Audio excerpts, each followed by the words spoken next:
Selamat pagi semua. Bagaimana kabar kalian? Terima kasih. Sebelum kita memulaikan mata pelajaran kita, pendidikan agama Kristen dan budi pekerti, terlebih dahulu mari kita menyerahkan diri kepada Tuhan. Sebelum kita berdoa, kita memuji Tuhan dengan pujian Selamat Pagi Bapa. Selamat pagi Bapa, selamat pagi Yesus, selamat pagi Roh Kudus. Ku memuji atas anugerah-Mu, syukur bagimu. Tuhan Yesus, Allah Bapa kami dalam kerajaan surga, puji dan syukur kami panjatkan kehadirat-Mu pada hari ini, di mana Tuhan telah menolong kami dari rumah kami, sehingga boleh kami sampai di sekolah ini. Inilah aktivitas kami ini ya Tuhan, ini kami serahkan ke dalam tangan-Mu. Amin. Sebagai judul pembahasan kita pada pendidikan agama Kristen ini, yaitu pertama sekali di kelas 11 ini, bab pertama yang kita bahas adalah tentang Tuhan pedoman kehidupan keluarga. Di dalam Tuhan pedoman ini, kehidupan setiap keluarga Kristen tentu harus didasarkan atas firman Tuhan. Karena kenapa? Setiap keluarga Kristen itu tidak terlepas ada kuasa Tuhan yang selalu menyertai, di mana Tuhan itu adalah sebagai kepala keluarga. Untuk itu ibu ambil sebuah firman Tuhan dari Alkitab yang berisikan tentang isi firman Tuhan dari Alkitab ini berhubungan dengan mata pelajaran pada hari ini tentang Tuhan pedoman kehidupan keluargaku. Maka ada nas firman Tuhan yang berkaitan dalam materi tersebut, yaitu dari 1 Korintus pasal 3 ayat 11. Ya, di mana dia berkata di situ adalah, tetapi aku mau supaya kamu mengetahui hal ini, yaitu kepala dari tiap laki-laki ialah Kristus, dan kepala dari perempuan adalah laki-laki, dan kepala dari Kristus ialah Allah. Jadi dalam firman Tuhan ini merupakan pedoman setiap kehidupan keluarga Kristen. Karena kenapa? Di dalam kehidupan setiap keluarga Kristen itu harus kita libatkan Tuhan di dalamnya. Sebagai keluarga umat yang percaya kepada Kristus, otomatis bahwa dilibatkan Tuhan dalam keluarga itu dengan tujuan supaya adanya ketentraman, keharmonisan, dan kuasa Tuhan yang selalu ada untuk kehidupan kita sehari-hari.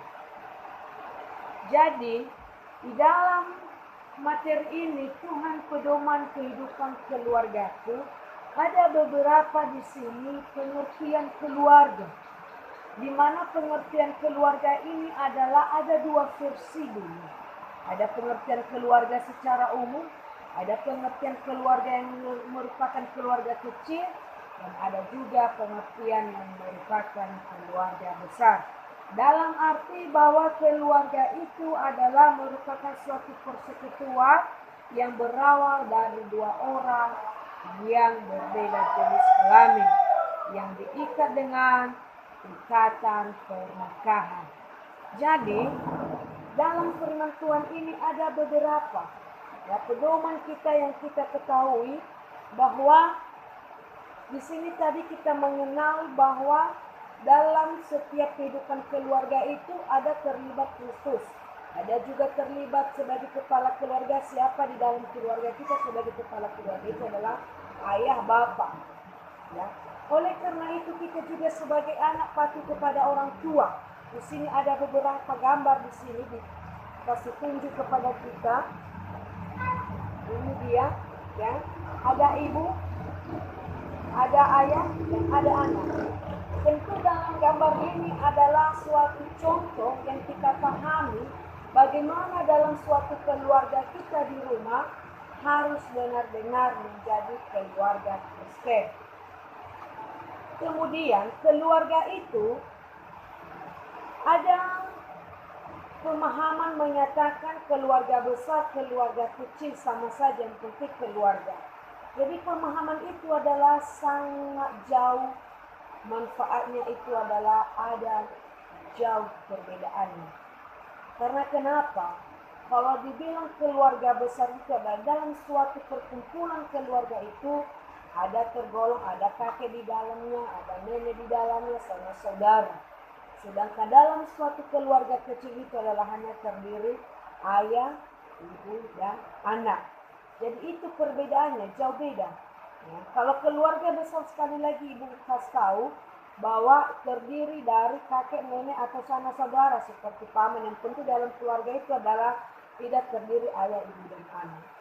Ya, jadi pemahaman seperti itu harus kita kenal sebagai keluarga Kristen. Di dalam keluarga Kristen harus di sini dikatakan bahwa ada 9 fungsi dalam keluarga yang perlu kita ketahui sebagai umat yang percaya kepada Kristus. Yang pertama adalah fungsi biologis. Ini berkaitan tentang makanan, ya, yang memenuhi kebutuhan gizi. Dengan tujuan apa? Supaya kehidupan kita ini memiliki kekuatan untuk mencari nafkah dalam kehidupan kita dan terlebih dalam memuliakan nama Tuhan. Kemudian adalah fungsi sosialisasi. Ini adalah berhubungan dengan pembentukan kepribadian anak. Berguna fungsi sosialisasi ini bagaimana seorang ayah ibu sebagai orang tua di rumah ya berperan untuk membentukkan kepribadian anak. Ibu yakin dan percaya bahwa di rumah tentu orang tua kita telah membentuk karakter kita sehingga menjadi karakter yang baik, yang bermoral, sehingga mampu kita memahami nilai-nilai Kristiani di dalamnya. Yang ketiga adalah fungsi sosialisasi, seterusnya fungsi afeksi. Ini afeksi adalah butuh kasih sayang sebagai orang tua, perlu juga memberikan kasih sayang kepada anak. Fungsi religius, ini adalah yang menjadi instansi agama, ketahuan kepada Tuhan yang Maha Esa. Tentu dalam keluarga itu adalah harus memberikan pemahaman bahwa kita ini hidup oleh karena kuasa Tuhan. Harus kita mengetahui bahwa hidup ini adalah oleh karena kasih Tuhan, makanya kita bisa hidup dan tidak terlepas dari ciptaan Tuhan. Sehingga manusia ini adalah ciptaan yang sungguh amat baik karena berbeda dengan ciptaan yang lain. Kemudian fungsi rekreatif. Ini fungsi rekreatif ini adalah mencari hiburan atau memberikan suasana yang segar. Dalam arti keluarga juga sesekali untuk mengajak keluarganya pergi ke liburan. Ya, dengan tujuan supaya hidup ini juga punya refleksi hidup. Kemudian ekonomis dan fungsi status sosial. Ya, ini adalah kepada anak-anak ini bahwa kita tahu bahwa status kita dalam keluarga itu adalah telah diuraikan satu persatu dalam arti sehingga kita menurut iman Kristen bahwa keluarga itu kalau kita sudah melakukannya harus menjadi teman sekerja Allah, menjadi lembaga pendidikan utama. Karena di dalam keluarga pendidikan yang pertama itu berasal dari keluarga itu sendiri. Ya, jangan berharap bahwa pendidikan itu dari sekolah, tidak. Tetapi pendidikan yang paling utama itu adalah dari keluarga. Kemudian di dalam keluarga juga diajak kita untuk berperan. Bagaimana Tuhan merencanakan terbentuknya sebuah keluarga? Karena kenapa? Ketika Tuhan menciptakan manusia itu adalah dari debu tanah. Siapa manusia yang pertama diciptakan itu adalah Adam. Dari mana dia berasal? dari tanah. Ketika Tuhan mengetahui bahwa Adam hanya sendirian, maka Tuhan mengetahui hal itu adalah belum sempurna. Maka dari tulang rusuk laki-laki itu diambil, dikasihnya lah, dihembusnya, lalu dikasihnya lah, dia menciptakan itu adalah seorang perempuan. Maka perempuan ini diciptakan dari tulang rusuk seorang laki-laki. Dan itu semua adalah tidak terlepas oleh karena kuasa ciptaan Tuhan. Kemudian dalam keluarga juga, di situ kita harus mengetahui bahwa di dalam keluarga itu adalah ada beberapa yang perlu kita ketahui. Yang pertama, dalam berkat Tuhan yang kita terima, otomatis berkat itu nanti mari kita mengucap syukur kepada Tuhan. Bahwa segala sesuatu yang kita terima itu adalah bukan dari kekuatan kita, tetapi oleh karena pemberian Tuhan. Kemudian adalah dalam keluarga juga minimal ya 2 kali, 3 kali, bahkan lebih dari itu pun ya kita selalu menyerahkan diri kepada Tuhan. Ya, minimal dalam keluarga itu berdoanya tiap pagi ya, dan juga malam, minimal 2 kali, boleh juga lebih ya, tidak tertutup kemungkinan. Jadi marilah dalam keluarga sebagai pedoman Tuhan, dalam kehidupan keluarga Kristen itu harus kita memohon pengampunan kepada Tuhan jika dalam suatu keluarga itu ada kesalahan yang kita buat. Kemudian adalah pembaharuan oleh Tuhan. Pembaharuan oleh Tuhan ini disebut juga dalam kekristenan sebagai hidup baru. Artinya adalah meninggalkan hidup lama menjadi manusia baru. Dalam arti ada perubahan hidup sepenuhnya secara total dari dunia kegelapan menjadi dunia yang baru, yang terang. Dalam arti kalau kita kasih Tuhan dalam keluarga kita, jikalau ada kesalahan yang tidak Tuhan kehendaki, ya, secara spontanitas memohon ampun kepada Tuhan supaya hidup kita ini dibaharui oleh Tuhan. Kita diampuni itu bukan karena emas, bukan karena perak, bukan karena uang, tetapi karena kenapa? Oleh darah Yesus Kristus tercurah di kayu salib. Makanya kita ini bisa ditebus. Oleh karena itu kepada anak-anak kami yang kami kasihi, bahwa dalam keluarga Kristen adalah merupakan keluarga yang mencerminkan kehidupan yang dilandasi oleh kasih dan sikap takut akan Tuhan.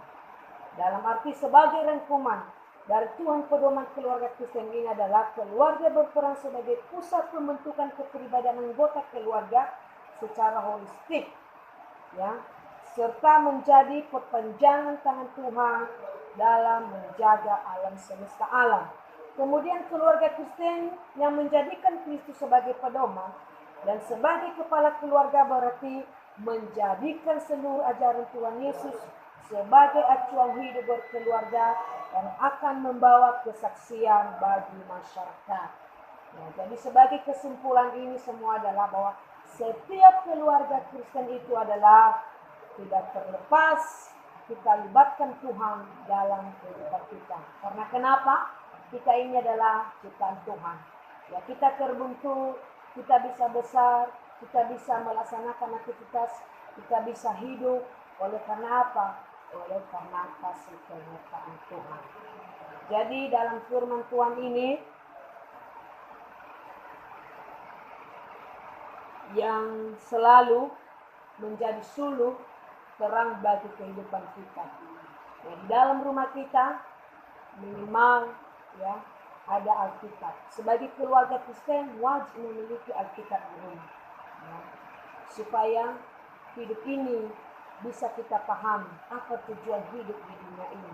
Ya, apa makna hidup di dunia ini dan apa yang kita lakukan selagi kita hidup di dunia ini. Ya, jadi marilah kita ya, menjadi keluarga yang takut akan Tuhan, sehingga keluarga kita di rumah itu adalah bisa menjadi keluarga yang baik, yang harmonis, yang diberkati oleh Tuhan.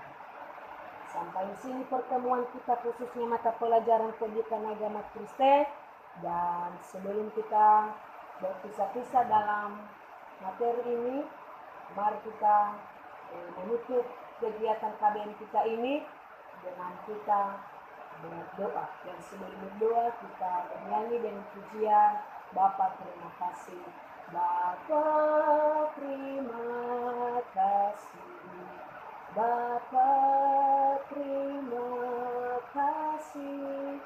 Bapa di dalam surga, ku berterima kasih.